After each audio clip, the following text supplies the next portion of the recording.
Bonsoir à toutes et à tous, bienvenue dans Libre Ensemble, votre rendez-vous de la laïcité.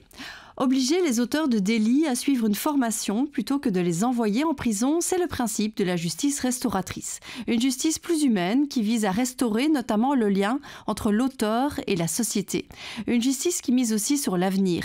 Mais alors qu'une des ASBL qui organise ces formations fête ses 25 ans cette année, on se rend compte que ces peines sont encore peu utilisées en Belgique, qu'elles sont toujours considérées comme des peines alternatives et non des peines autonomes, et que les prisons, elles, continuent de déborder. Libre Ensemble, Vinciane Colson, Jacques Nizan. Pour en discuter, j'ai le plaisir d'accueillir Damien van der Meersch. Bonsoir. Bonsoir. Vous êtes magistrat, professeur à l'UC Louvain et à l'Université Saint-Louis à Bruxelles. Vous êtes également impliqué dans la réforme du droit pénal. On aura l'occasion d'en parler dans quelques instants. Et on entendra aussi dans l'émission plusieurs formatrices et participants de ces formations. Plusieurs formatrices de l'ASBL Arpège Prélude qui fête donc ses 25 ans cette année. Alors, Damien van der Meersch, pour un peu contextualiser le débat, j'ai juste envie de vous demander finalement la justice restauratrice, c'est quoi ? Comment on pourrait la définir ? Alors, la justice restauratrice, des fois on confond avec la justice réparatrice, ce qui n'est pas la même chose. La justice restauratrice, donc réparatrice, ce serait réparer le dommage causé à la victime, donc c'est beaucoup plus la relation auteur-victime. Ici, la justice restauratrice est axée beaucoup plus sur le lien, mais pas le lien donc uniquement avec la victime, elle peut comprendre la victime, mais sur plutôt rétablir les liens. On constate que la récidive qui est une vraie question, souvent la réponse donnée à la récidive, la réponse qu'on voudrait donner dans un premier réflexe est mauvaise, mais ça c'est autre chose. Mais la justice restauratrice donc vise à restaurer les liens, j'ai envie de dire au pluriel. Les liens. Et c'est-à-dire quel lien ? Mais voilà, c'est d'abord le lien. Moi, j'ai envie de dire temporel. On n'en parle pas souvent, mais souvent, il y a un passé. Le passé, c'est l'acte délinquant, c'est l'infraction qu'on a commise, avec éventuellement des conséquences graves qui peuvent être graves pour les victimes. Ça, c'est le passé. Il y a le présent, c'est le moment où on juge ou le moment où on exécute la peine. Et puis, il y a cet avenir. Cet avenir qui est incertain. Il faut le reconnaître quand on voit les personnes qui sont confrontées à la justice. Mais souvent, c'est des parcours chahutés, c'est des parcours de souffrance. Ce sont parfois, et c'est terriblement interpellant, des anciennes victimes qui ont subi une telle violence qu'elles ont très mal gérée et qui deviennent violentes à leur tour. Vous savez, quand vous subissez de la violence au quotidien, des fois vous rentrez dans cette logique de répondre par la violence. Et donc, c'est ça. Passé, présent, avenir. Et la justice restauratrice, c'est tenir compte du passé, de l'infraction commise, mais aussi avoir un regard. Et qu'est-ce qu'on fait ? Qu'est-ce qu'on fait aujourd'hui, le présent ? Et qu'est-ce qu'on fait pour l'avenir ? Moi, je pense que la seule question qu'il faut se poser en matière de lutte pour la récidive, et là je parle dans l'intérêt de tous, c'est comment faire pour que les gens aillent mieux. Mais quand je dis les gens aillent mieux, c'est les victimes, ce sont les auteurs d'infractions. Et c'est aussi que la société aille mieux dans sa capacité aussi de rétablir le lien. Alors, ce lien, et ça, Arpège met bien en évidence, c'est d'abord aussi rétablir le lien avec soi-même. Oui, c'est ça. C'est un travail sur soi d'abord. Mais oui, on voit que souvent, ces personnes ont une image très négative d'eux-mêmes. Pourquoi ? Parce que c'est toujours ce qu'elles ont reçu aussi de l'extérieur. C'est une image négative. Et donc, elles se sentent capables de rien. Je suis un bon à rien. J'ai toujours été traité comme un bon à rien. Et si je suis un bon à rien, peut-être qu'effectivement, je suis pas capable de commettre autre chose que ce qui m'est reproché.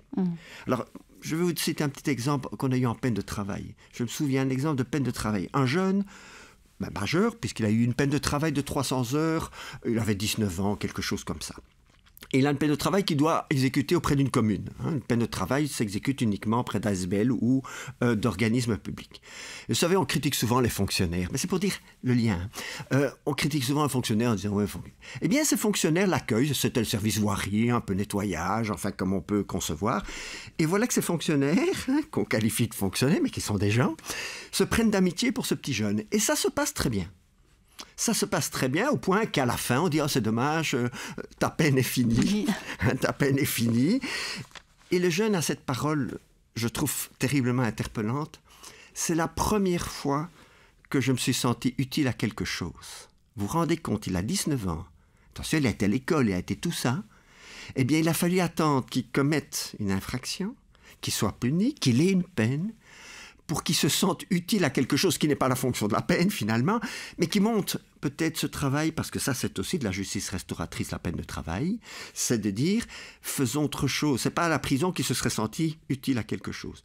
Mais c'est interpellant que dans un trajet de vie, il faille attendre 19 ans pour pouvoir dire j'ai eu le sentiment, et une peine, j'ai eu le sentiment de servir à quelque chose. Donc le lien avec soi-même est très important. Le lien évidemment avec les autres et l'entourage. Alors c'était intéressant parce qu'on a donné un peu la parole à ceux qui avaient suivi cette formation dans les 25 ans à cette occasion-là. Et dans les modules qu'ils ont, ils posent à un moment la question mais qu'est-ce qui a été le plus grave dans ce que vous avez été commis? Qu'est-ce que vous retenez comme la pire conséquence? C'était pas la peine qu'ils avaient encourue, c'était même pas la victime. Je crois qu'ils n'étaient pas encore à ce stade-là en termes de restauration de liens. C'était les dégâts pour l'entourage. C'est pour mes enfants, j'étais en prison pour mes enfants. C'est la peine, c'est pour ma femme, c'est la honte. Et donc, c'est ce lien, là on peut travailler ce lien. Et heureusement, cet entourage, il garde le lien avec le délinquant. Vous vous rendez compte, si les auteurs d'infractions, si les détenus, si les familles les laissaient tomber, ils seraient complètement désespérés. Et donc, c'est important. Et le désespoir, c'est finalement la perte de confiance dans le lien. Et puis, troisième point, c'est le lien alors avec la société. Donc, comment je vais me situer à l'avenir dans cette société qui a réprimé l'infraction, la justice pénale qui m'a imposé une peine, et qu'est-ce qu'on fait avec tout ça ? Pour que finalement tout aille mieux, que j'aille mieux, mais que j'aille mieux aussi dans ma relation. C'est ce qu'on appelle un peu la réinsertion. Mais la réinsertion, elle est concrète ici. C'est vraiment un questionnement, comment je vais me situer. Oui. Alors, je vous propose qu'on écoute en fait deux formatrices de l'SBL Arpège Prélude. On va écouter Isabelle Régnier, donc, qui est psychologue et coordinatrice donc, à l'SBL, et Sandra Delafaye, qui est criminologue et formatrice. On les écoute. C'est une formation de 50 heures en groupe. Ils sont maximum 10 personnes, animées par 2 formateurs. Alors, ce qu'on y trouve, c'est le travail sur 3 thèmes. La justice, la citoyenneté, le rapport à la citoyenneté, les conflits et les victimes. Ça, c'est les 3 thématiques qu'on travaille, et le passage à l'acte, parce que toutes les personnes chez nous viennent en étant sous contrainte judiciaire suite à un passage à l'acte dans lequel ils ont occasionné une victime. Voilà. Majoritairement, donc, c'est des coups et blessures volontaires, des vols avec violence, vols simples, dégradation, rébellion, outrage, séquestration. Voilà, majoritairement, c'est ce genre de choses. Harcèlement aussi, ça pourrait. Certains arrivent en disant c'est moi la victime, c'est pas moi qui devrais être là, je suis victime de la justice, je suis victime de ma victime qui a porté plainte en premier, donc c'est pour ça que je suis là. Enfin, avec tous des mécanismes comme ça de justification de leur acte. Et donc, on ne va pas aller de front contre ce qu'ils ressentent, mais plutôt d'aller le creuser et de dire, ben oui, ok, voilà ce qui s'est passé. Et trianguler dans le sens de faire tiers en rappelant, voilà, vous avez commis un acte qui est contraire à la loi et vous avez été sanctionné par la justice, et donc mettre la justice d'un côté, et vous, dans la relation à prélude et le travail qui vous est demandé, comment vous allez vous positionner. Donc leur renvoyer aussi leur responsabilité sur la manière dont ils vont prendre part à cette sanction. Oui, et cette déconstruction, en tout cas ce décalage par rapport à la manière dont ils arrivent chez nous, ce décalage progressif se fait vraiment de manière différente par rapport à l'individuel, c'est par l'apport du groupe et la confrontation avec les pairs, puisque voilà, ils se retrouvent avec tous des gens qui sont un peu dans le même bateau qu'eux, même si les délits sont variés, les parcours de vie peuvent être différents, mais donc justement c'est en se reconnaissant les uns les autres, en appartenant ensemble au groupe, qu'ils vont petit à petit pouvoir voir qu'il y a des points de vue différents aux leurs, des manières de vivre les choses, même des choses similaires, de manière un peu différente, qui va les décaler de leur vécu, et puis progressivement ce décalage va amener à l'ouverture à d'autres points de vue. Et aussi parce que le travail sur l'empathie vis-à-vis des victimes, l'ouverture au point de vue de l'autre, va se faire d'abord en s'ouvrant au point de vue des autres du groupe, avant de potentiellement s'ouvrir au point de vue de la victime. Et c'est généralement un travail qu'ils n'ont jamais fait. Ce temps d'arrêt, on l'a expliqué longuement, mais c'est le fait d'avoir ce temps d'arrêt pour poser les choses, pour poser un autre regard, c'est quelque chose auquel ils n'ont jamais été confrontés généralement. Et forcément, ce n'est pas super agréable pour eux d'être confrontés aux faits qu'ils ont commis. Alors, j'ai envie de vous faire réagir à plusieurs éléments de ces témoignages. La première, c'est qu'on voit qu'ils sont pour la plupart, pas très emballés finalement à l'idée de suivre cette formation.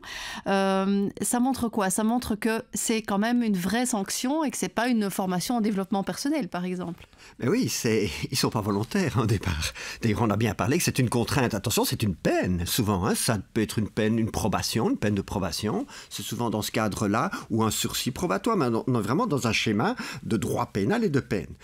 Et donc, je vais vous dire honnêtement, oui, la peine, ça fait un peu mal. Donc, que ce soit lourd, que ça implique quelque chose, un dispositif qui pèse sur eux, et on l'a vu dans leur réaction, ouf, c'est fini. Mais donc, que ce soit un dispositif lourd, je pense que les juges devraient en prendre plus conscience. Et même la société, dans l'entourage, on croit que ce sont des faveurs, on croit que c'est un cadeau. Ah, il a rien, il a une peine de probation. Mais non, c'est extrême. Une peine de travail, c'est réapprendre à se lever le matin, c'est vraiment recommencer tout un processus qui nécessite en fait une profonde remise en question de sa vie telle qu'elle était avant. Et donc c'est ça qui est intéressant. C'est évidemment ce côté aussi, il y a la remise en question qui n'est pas simple. Et ils le disent, hein, attention, les gens au départ, ils ne sont pas du tout dans cette optique-là, mais c'est ça qu'on travaille.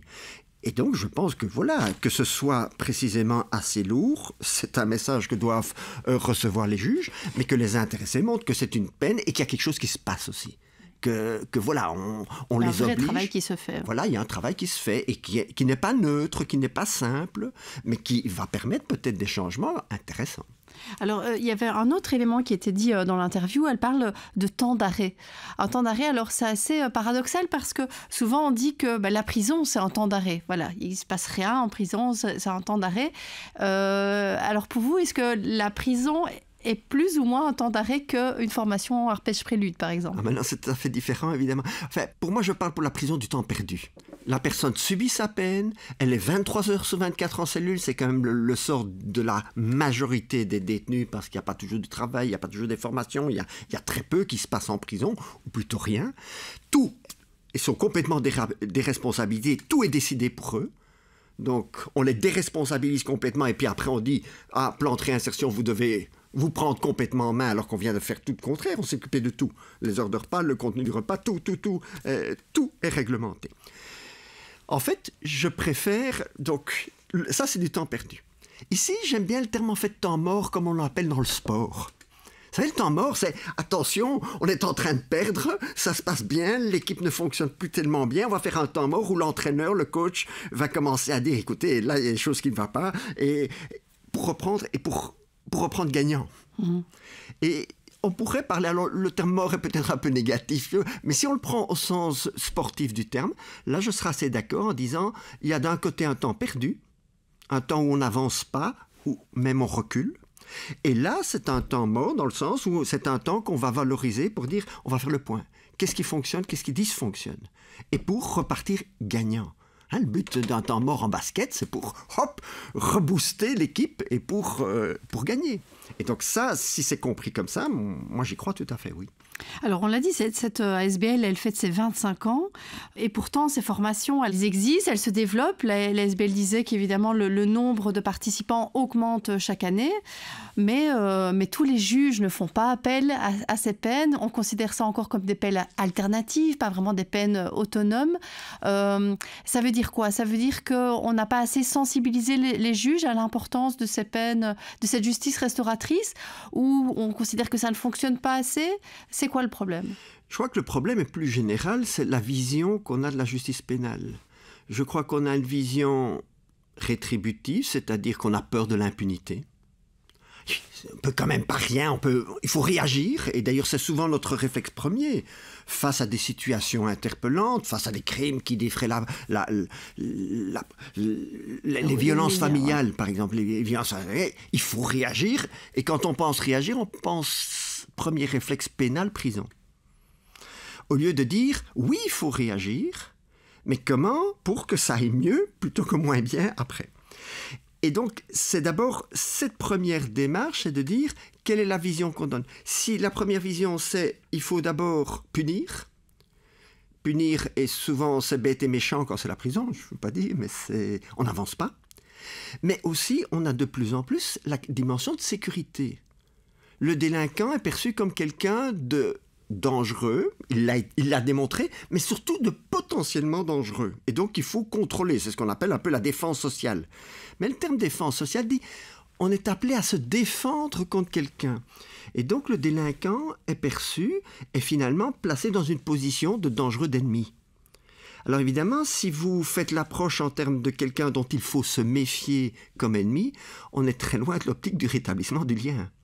Et donc je pense que c'est vraiment ce paradigme qu'il faut changer.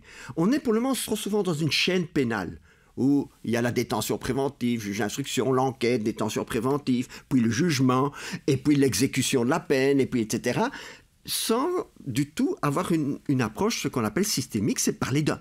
On parle souvent du système pénal, mais le problème, c'est que le système pénal n'est pas un système. C'est une chaîne où chacun fait son petit boulot sans se préoccuper. Alors j'ai évoqué, moi, mais je pense que c'est un peu dénigrant, mais je pense que c'est la réalité de service après-vente.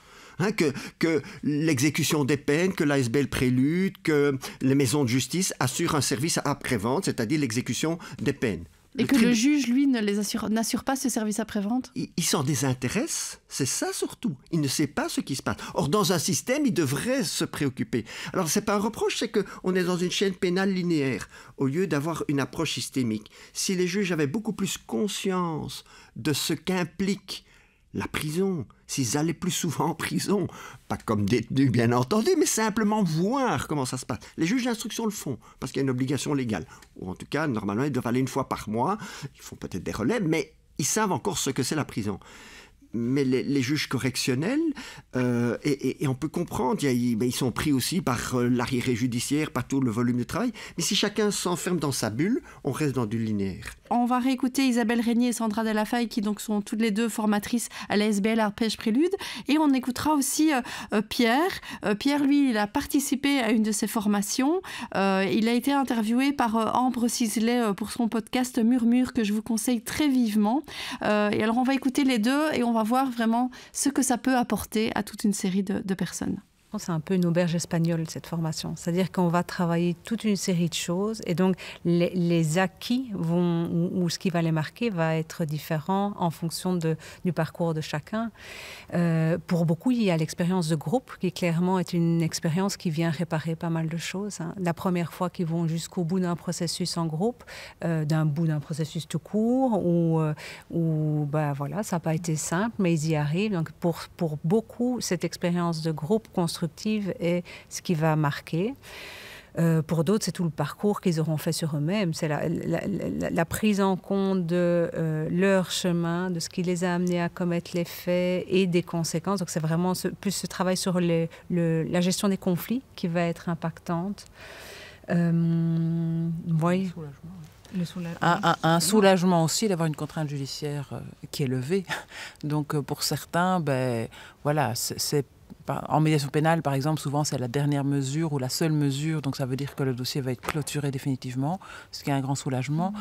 Et donc parfois il y a des effets tout à fait inattendus, comme un participant qui arrive au dernier entretien, il a été chez le coiffeur, s'inscrit dans une boîte d'intérim, alors que ça faisait 10 ans qu'il n'avait plus travaillé et qu'il pensait ne pas pouvoir faire cette démarche. Et donc parfois il y a vraiment des bénéfices inattendus de l'expérience de groupe qui ne sont pas poursuivis directement, mais qui...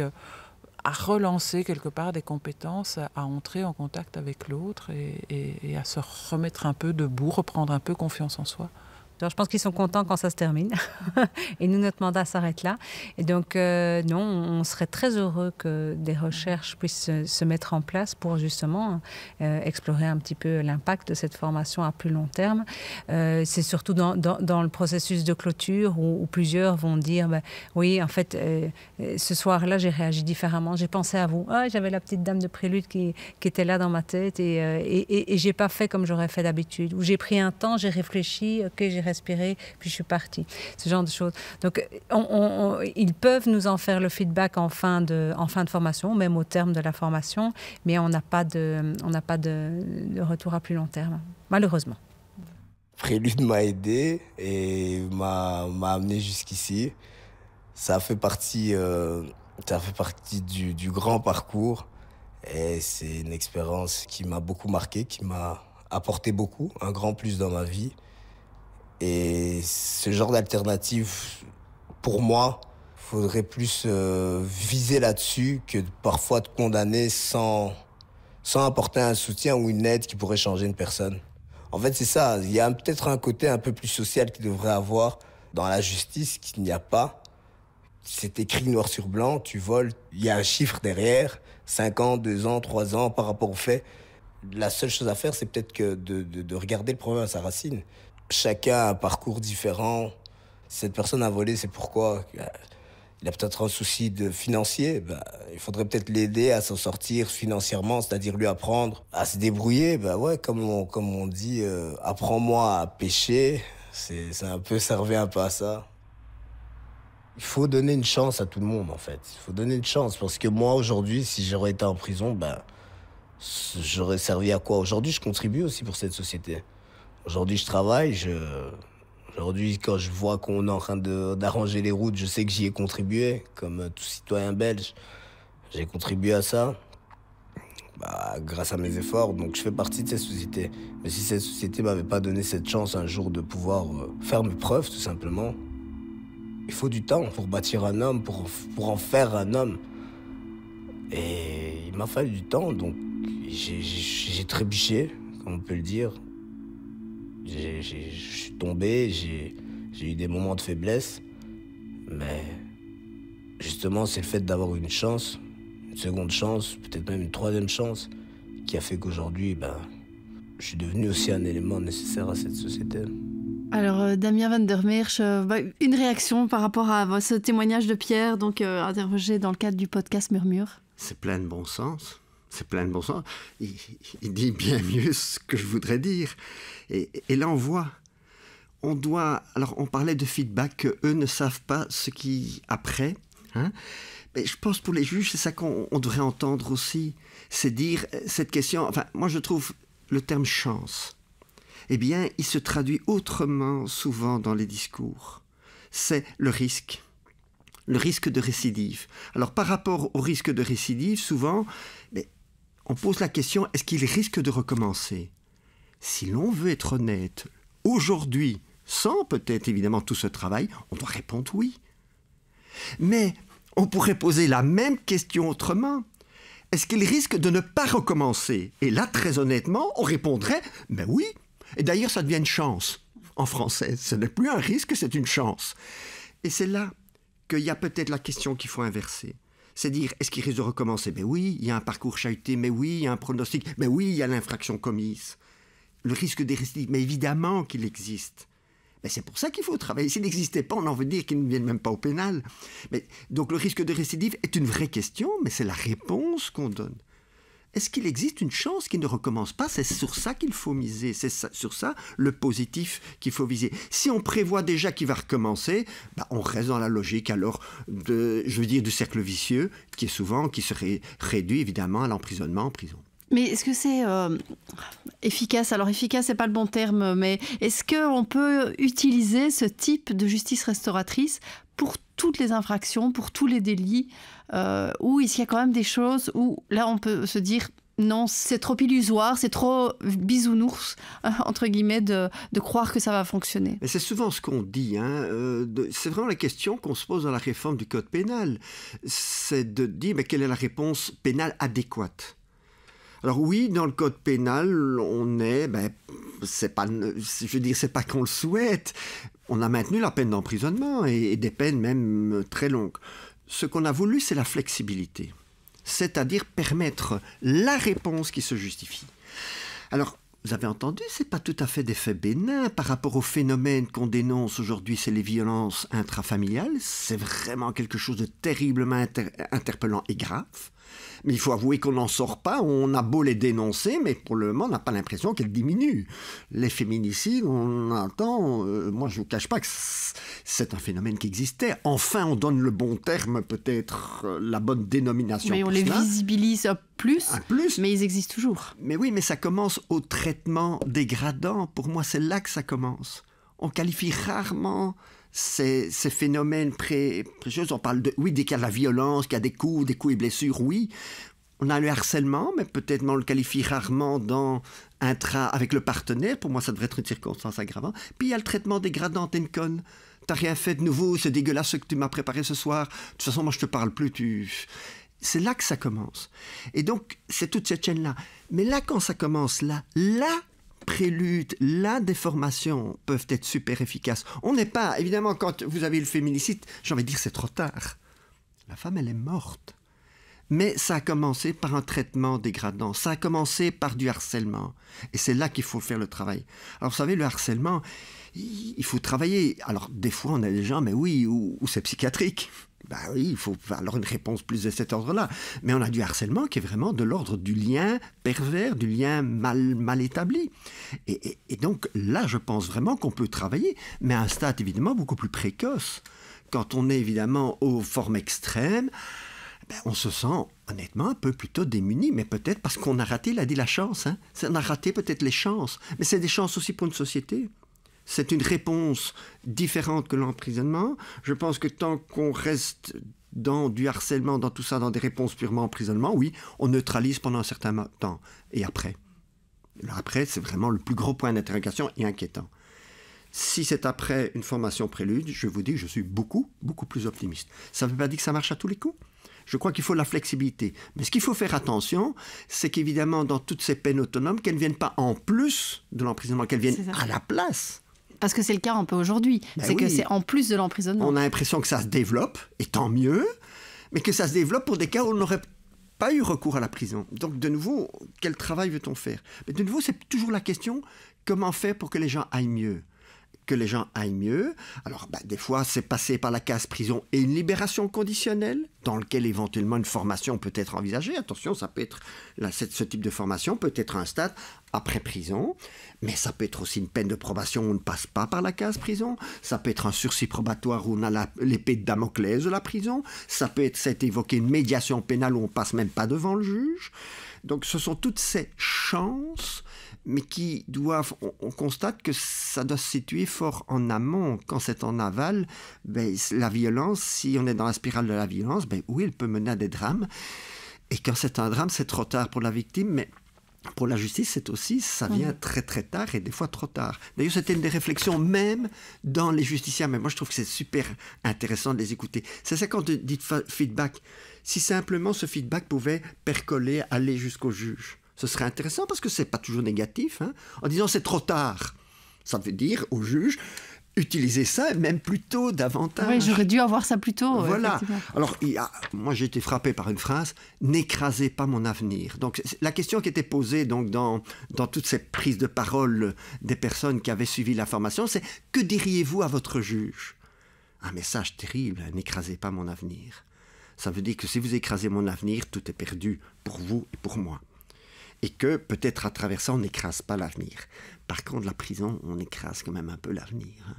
Et on écrase aussi la vie des proches. Hein. Donc, et c'est intéressant. Certains se présentaient comme victimes au départ, en disant victimes du système pénal. Je peux vous dire qu'à la prison, les conditions sont tellement dures que la première chose qu'on fait, c'est prendre toutes ces énergies pour survivre en prison. Pour quelque part que ça se passe de la façon la moins violente possible. Mais on en fait presque des victimes, hein, parce que c'est tellement violent qu'ils se concentrent, et alors le lien avec l'autre, la victime, tout ça, mais non, c'est eux, et se reconcentrent complètement sur eux-mêmes. C'est évidemment l'opposé du lien, l'opposé de recréer le lien. Ça, c'est pas bon, ils se reconcentrent. Enfin, c'est complètement contre-productif. Pas qu'on en fait des victimes, ils se sentent en tout cas comme victimes d'un système pénal, d'un système injuste. Ça, c'est pas bon. Pour nous non plus en termes de société, si on produit ce sentiment-là, comme pronostic, c'est pas bon parce qu'ils sont concentrés sur eux-mêmes. Vous voyez qu'on les oblige à sortir de cette coquille-là, de ce réflexe. Mais c'est un travail, ça se fait pas un jour. Il faut le miroir des autres. Moi, j'aime bien aussi, c'est le travail en groupe. Le travail en groupe, oui. Et pour reprendre cette expression, parce que l'émission se termine déjà, mais c'est vrai que c'est un vrai pari sur l'avenir. La justice restauratrice, on parie sur l'avenir pour éviter d'écraser l'avenir, peut-être justement de ces gens, comme vous le disiez. Mais c'est ça la prise de risque. Je pense qu'il faut apprendre à reprendre des risques. Si on croit que la prison, c'est le risque minimum, c'est neutralisé. Mais ça ne fonctionne pas, c'est au contraire le risque maximum. On dit que quand on libère sans condition en fin de peine, le risque de récidive est le pire. Par contre, quand on prend un risque, on libère dans des bonnes conditions plus tôt, c'est bien mieux. Je crois qu'on doit réapprendre dans nos sociétés à ne plus voir le délinquant comme un dangereux, mais plutôt à prendre le risque, en fait, de lui donner la chance, finalement, d'une modification de ses liens et nous donner la chance de modifier nos liens. Parce que, vous savez, si on veut rétablir le lien avec la société, il faut être deux. Il faut que la société ait aussi quelque part un peu la main tendue. Alors ceci, je pense, est une façon de main tendue, attention, qui est exigeante pour les intéressés. La prison, c'est pas tout à fait la main tendue, c'est vraiment la solution un peu du désespoir pour la société et du désespoir pour l'intéressé. Je vous ai dit, le désespoir, c'est la perte de confiance dans le lien. En tout cas, Damien van der Meersch, merci beaucoup pour toutes ces considérations et je pense qu'on vous recevra encore certainement dans quelques temps pour nous reparler un peu de la réforme du droit pénal parce que j'imagine qu'il y a encore beaucoup de choses à dire sur ces questions-là aussi. Alors je vous renvoie, si le sujet vous intéresse, au site internet de la SBL Arpège Prélude. Je vous renvoie aussi vers le podcast donc Murmure d'Ambre Cizelet qui a interviewé plusieurs justiciables qui ont suivi la formation. Merci beaucoup Damien van der Meersch, merci à vous de nous avoir suivis et une belle soirée à tous. Voilà, bonne soirée.